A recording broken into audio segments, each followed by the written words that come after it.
I want you to not just measure what you have built, but I want you to measure what you can execute under pressure. My name is Tinus, and my talk today is about the execution gap. And it shows in different ways of like, just because you trained doesn't mean you're ready. Just because you documented something doesn't mean it's actionable. Just because you tested something doesn't mean it's improved. And just because you're tracking something doesn't mean that you're actually actioning on it. Come join me for my talk. So last month, I was on a crisis management call with a team, and we were basically trying to help them to recover from a crisis. They're in the financial services provider, and basically, unfortunately, their core banking backend system got compromised. We knew that the threat actor was still actually in the environment, and we knew that they were basically able to keep their persistence through service accounts in Active Directory. And we had the answer for them. It was basically that we needed to perform a domain takeback. I hope no one in this room had to perform a domain takeback before. It's decently disruptive. But we were ready. And what's very, very interesting is in the past, we have actually ran several different tabletop exercises with this organization over a range of years, and they should have been prepared for this. They have the playbooks. They know how to do this process. And there we were stuck in the CMT meeting 2 weeks in, and we still couldn't pull the trigger. Still basically not getting the approval to take this drastic step that we knew would flush out the threat actor. And the reason for it is that while it would flush out the threat actor, no one in the room really understood what could be the business impact. Yes, we take out the threat actor, but we might also actually take out the business as well.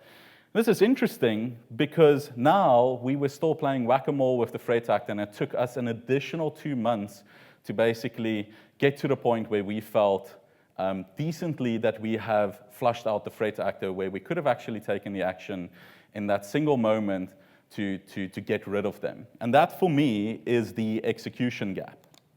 So basically, a lot of organizations look pretty similar on the surface. The same security tooling, the same sort of processes and technology that is being used there, and everyone has playbooks.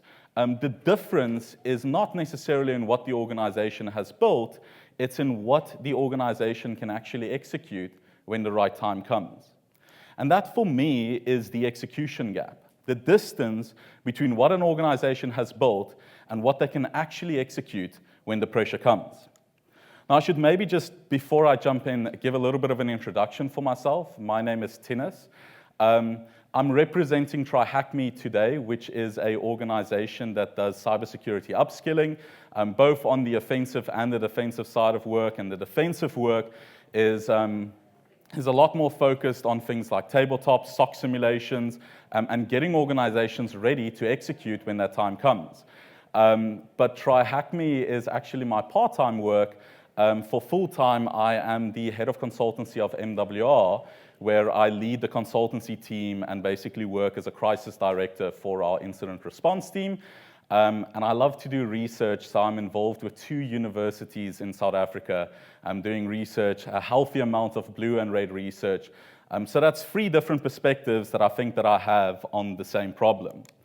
Now, what we have seen from TryHackMe's perspective is that we've seen the execution gap crop up in different shapes across 1,000 different organizations that we've worked with. And an organization that ran the tabletop with us and discovered mid-exercise that they weren't logging DNS. And immediately they realized this might be the actual way that the threat actor is going to exfiltrate information. At a financial services company, the team performed flawlessly, except there was one execution gap. Every time they knew exactly what action to take, but they weren't allowed to take that action without additional senior approval. Real teams and real engagements, and we turned what we kept seeing there into what TryHackMe calls a SOC maturity model. And what we have learned is that this gap isn't random. It basically shows up in 5 distinct places. And for today, I want to take you through each of these. So the first one that we have is people and culture. And in this place, mature teams look like those that have actually validated their capability through realistic practice, and not assumed because they completed a certification or ran a single exercise, but they basically, as a team, have the attacker mindset embedded into everything that they do when they think about detection, and not something that they read about after the incident. And where we see that this falls flat is that just because you have actually trained doesn't mean that you're ready to respond to a cyber incident. The second pillar for us is processes and procedures. And mature looks like teams that have actually taken their playbooks and tested them under pressure, not just reviewed the playbooks in a easy and a quick way when there's no real crisis that is happening. And the lesson learned, sort of like that loop needs to close. I love that we have incidents and there's always this lessons learned part at the end, and then it's like, okay, we learned our lesson, and then we go about our days, and then we learn that same lesson again and again and again, because we're not actually inspiring change. And where we see the gap being there is that just because you have actually documented something doesn't mean that it's actually executable. The second place, or the third place that we see it crop up is in technology. And what's interesting here is that mature looks like the fact that we have tools that are supporting decisions and not just generating more decisions. If you ask any SOC, they'll tell you about alert fatigue and about the fact that they're getting 1,000 different things in, and they don't even know where to start or where to end. And that's basically the gap for us, is that just because we have deployed a brand new technology doesn't mean that that technology is actually effective in our use case. And our fourth place is in our testing and validation. And here, mature looks like the findings that we have actually becoming actions, that there's owners assigned to them, that there's deadlines, and we actually see that those actions are not just being tracked, but that we're acting on them. And for us there, the gap is that just because you have tested something, just because you ran a tabletop exercise or you did a red team engagement, that doesn't mean that you've actually improved your security maturity.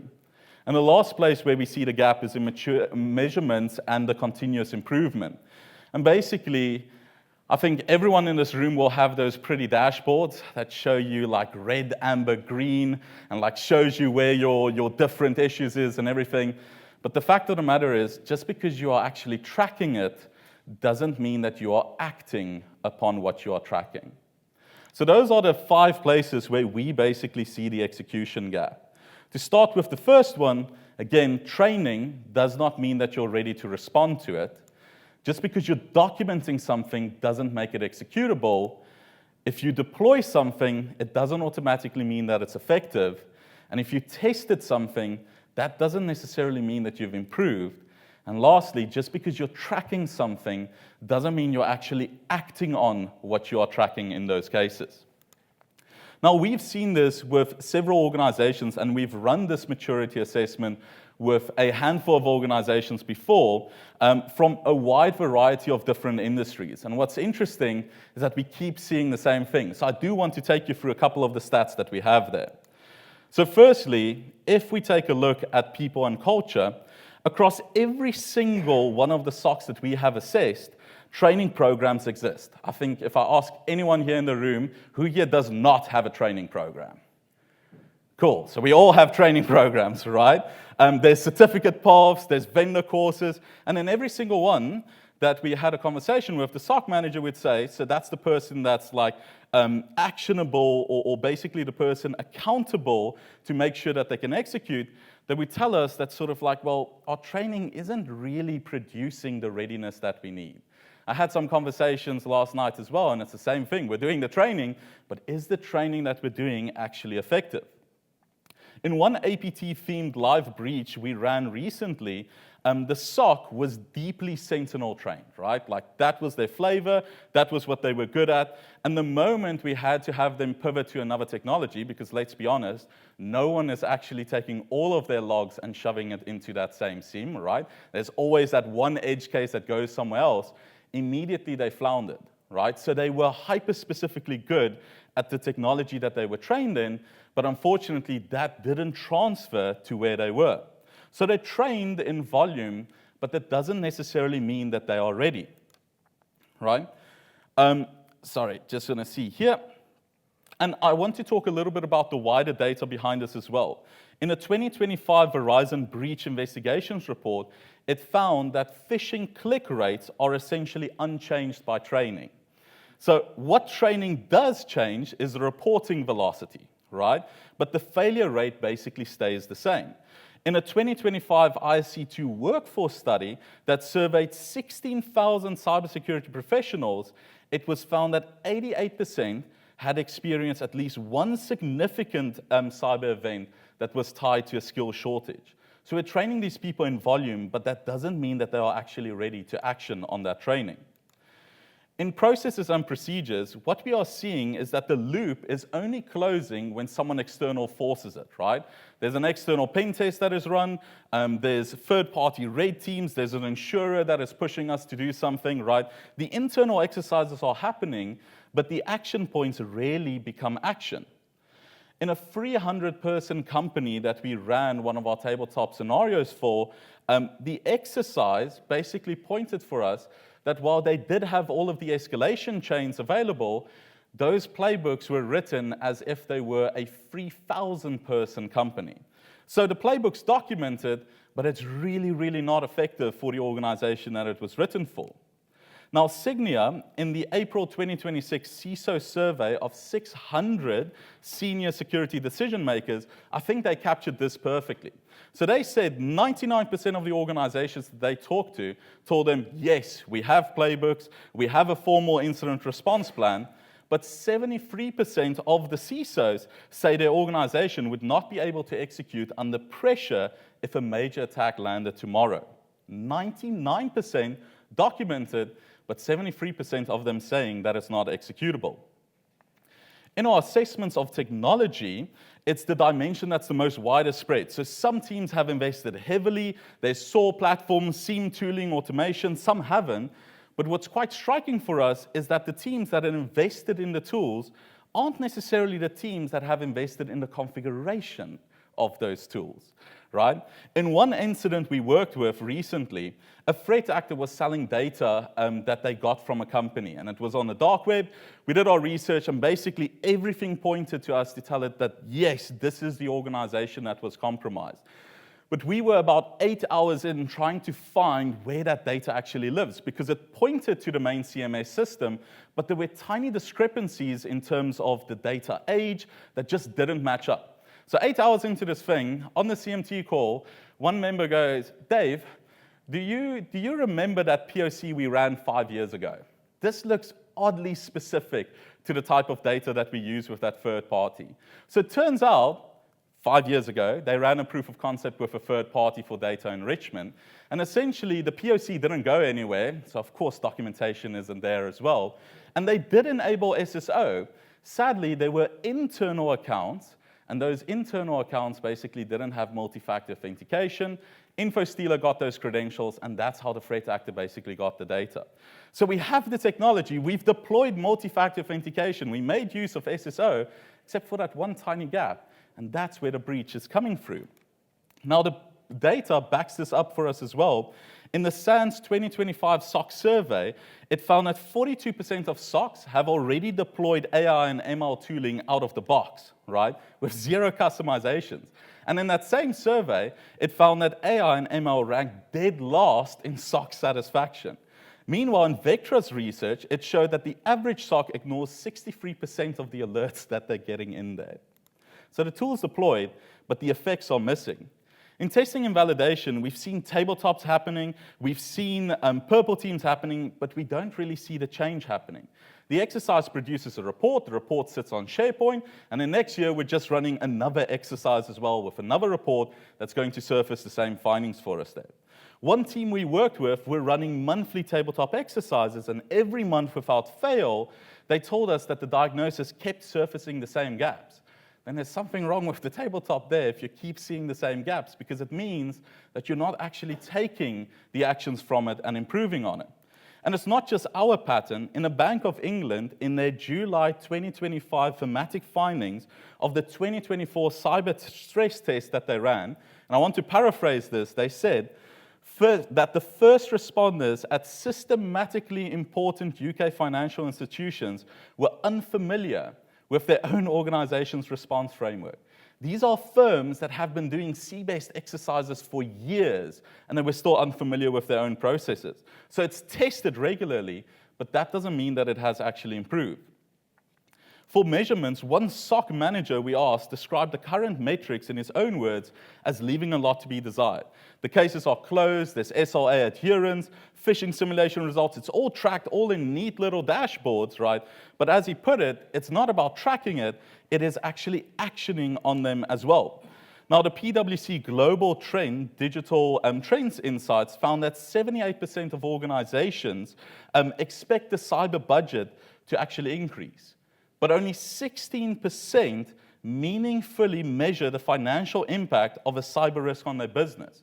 So we're spending more, but it doesn't actually translate into us actually producing something that we can say that that spend is helping us. So it's being tracked in volumes, but it's not being acted on. None of these gaps are for a one team or one industry or even one country, right? Now, the only question that I want to ask you is, what happens if we put AI on top of this as well? So think back to the last big conference that you went to, and I also think that you can pick your poison there. I'm not going to name and shame, but think about the booths, right? And in every single one of them, it's AI in the booth, it's AI in a keynote, it's AI in a product roadmap, it's AI in a board pack, at the vendor pitch, and this one has to follow suit there as well, sort of. What I do want to focus on, right, is that what I want you to take away from AI is that it's not going to close your execution gap for you. AI is going to make great SOC teams faster, and the weaker ones, it's going to make more dangerous for themselves as well. I want to show you what that looks like as well. So, on a Meta research lab that does rigorous productivity studies at a randomized controlled trial in 2025, what they did is they gave developers access to AI tooling. And the developers were 19% slower, right, with AI. But they believed they were 25% faster. So that's a 39-point gap between perception and reality. Now bring that into the SOC, give an analyst that's already over-trusting their tools, and a peer-reviewed study of ACM found that 47% of analysts already exhibit automation bias, right? So give that analyst AI that's giving it at blasting speeds, giving them something, and they inherently are going to trust it. So AI is amplifying, right, that basically we're doing training, that doesn't mean that we're ready. On the process, AI amplifies documentation does not mean executable. To be clear, AI uplifts narrow tasks is real. So Microsoft had a peer-reviewed study in the late 2025 on their phishing triage agent. 6.5 times more true positives per analyst were found. And that's not a vendor claim, that's a measured result, but it only works when the underlying playbook is right. AI on top of a broken process is just going to amplify that broken process for you. It's going to break the process at scale. Faster wrong answers with more confidence. On technology, with IBM's 2025 data breach report, a study that they've been doing for 20 years found that organizations using AI and automation extensively saved $1.9 million per breach on average. That's real money. But in the same report, it found that 97% of organizations that suffered an AI-related breach, right, was lacking basic AI controls. And shadow AI is already adding $670,000 per breach. So it's the same technology, but depending on your maturity, it's going to look vastly different on whether it's going to save you money or not. On testing and validation, right, remember the 42% of the SANS figure? The SOC's deploying AI and ML out of the box with no customization. Here's what it means in practice. The model you bought, you deployed, you ticked it off, right? It has been deployed for you. That model is running today. But the threat landscape has already changed, right? Models drift and threat actors adapt. And the detection that worked when you deployed it is not going to be the detection that works today as well. And almost nobody is testing whether it still does. AI in the SOC is being treated as this, let's deploy it as a one-time, and not continuously validating its capability. And lastly, if we take a look at measurement, Gartner, and they are by no means a skeptic on AI, projects that by 2028, around 70% of large SOCs will pilot agentic AI for Tier 1 and Tier 2. But only 15% will achieve sustainable production deployment. The other 85% is going to have more dashboards with more pretty colors, but it's not actually going to amount to anything. So yes, AI is going to be the single most powerful force multiplier that the SOC has ever seen. The question is not whether or not you should invest in it. I think everyone in this room, to some degree, is going to invest in AI. The question I want to leave you with, right, is whether your gap is small enough that AI is actually going to help you, or is it going to cause more harm? Because if your gap is wide, AI is definitely not going to close it for you. It is going to widen it for you. So let me just bring this back together. The execution gap is in 5 different places. Just because you're training doesn't mean that you're ready. Just because you're documenting something doesn't make it actually executable. And just because you deployed something doesn't mean that it's effective. Just because you tested something doesn't mean it's improved. And just because you're tracking something doesn't mean that you're actually actioning on it. The work of closing them is not something that I want to describe to you. You know your environment better than I ever will. But the next time you are asked by your auditor, by your insurer, by your regulator, or by your board, do we have security controls and can we execute under pressure? I want your answer to be better than we have the documents. The model is published, and TryHackMe is happy to have a chat with anyone who wants to think this through.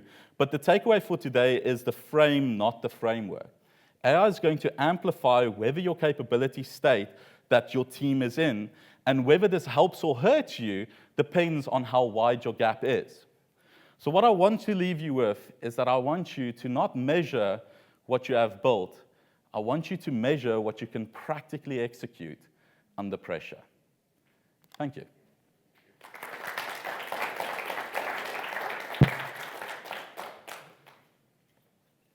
Any questions? Yes. Can you give some example where things were working well, and a lot of data which you showed is where things are not working well, right?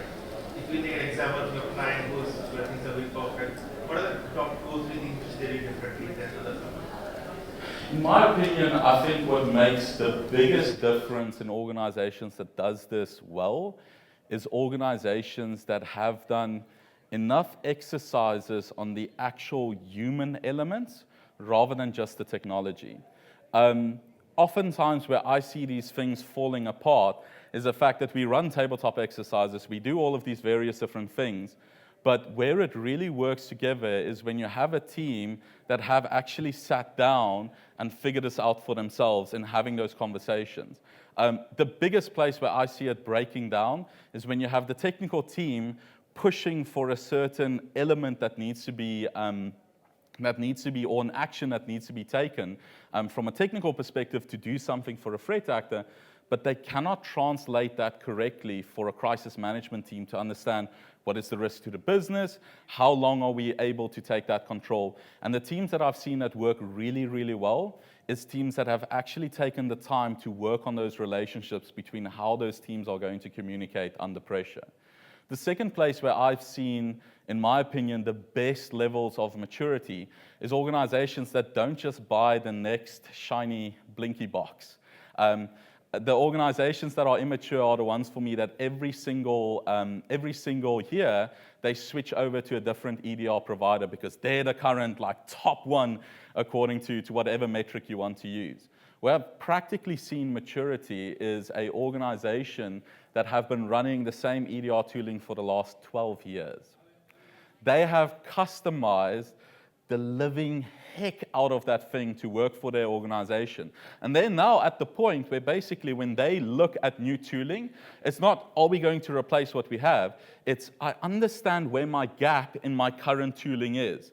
And whatever I'm buying now is going to have to address that one specific gap, right? I don't want the other features that it offers for me because I have customized what I have available to me to cover all of these gaps, but this is the gap that I'm looking to address now. So when you're talking about sourcing new tooling or technology, in that case, there's a very, very deliberate decision being made around why we are going for a certain product.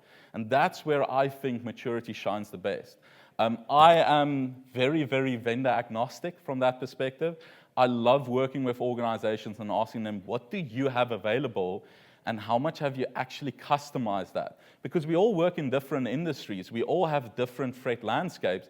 And now you're just importing a tooling or a technology and expecting it to magically know what's important for you. And I think where I've seen maturity works better is teams that take what they have and run it as much as possible with the customizations and actually have those critical conversations to know what to do when a crisis is actually going to hit. I hope that answers it for you. Any other questions? Yes. So the question for me is, how do you do awareness for IT/OT from your awareness perspective? That is a tough one, and specifically because I think OT has a lot of the things that IT would consider intrinsically vulnerable. Running outdated systems, running on networks that are flat in those different cases. And I think where the balance needs to happen is in understanding what is actually the risk profile and where can you introduce security controls that are going to close down the necessary gaps. There's no one control that is going to help you between an IT and an OT bridge there. And if there was, I think they would have solved one of the universe's greatest problems. So then the question becomes, do we understand what our risk profile is? Have we mapped that out? And do we have sufficient controls in place that are closing every single one of those gaps? Now, how do you bring that back to a training perspective? I think it starts with just first having a conversation of what is going to keep you up at night? What is, if that one system in your OT network is going to fall down, we are basically closing shop, and what have we built around that? That's where the conversation needs to happen before you can even start with training there as well. Yes? So, what kind of measurement frameworks do you work and how do you close the triangle? You've got audit coming down, you've got compliance coming down, each with their own measurement frameworks. I think the short answer is that you're going to have to work with the framework that's currently measuring you. Those auditors are unfortunately sticklers for their very, very specific frameworks. I think the maturity model from TryHackMe's perspective is one that tries to go a little bit beyond the normal frameworks in having a checklist of what controls are there, and rather asking questions more around the effectiveness of those controls that have been deployed as well. I don't necessarily think it translates directly into being able to translate that to a different framework directly, but I do think there's a lot of similarities in the questions that will take what those other frameworks are giving you and already supplement that with not just is the control there, but what is the effectiveness around that control that we have there. Okay, I think I'm officially out of time. Thank you all for joining, and if you want to catch me, I'll be at the TryHackMe booth or at some of the meetings as well. Thank you.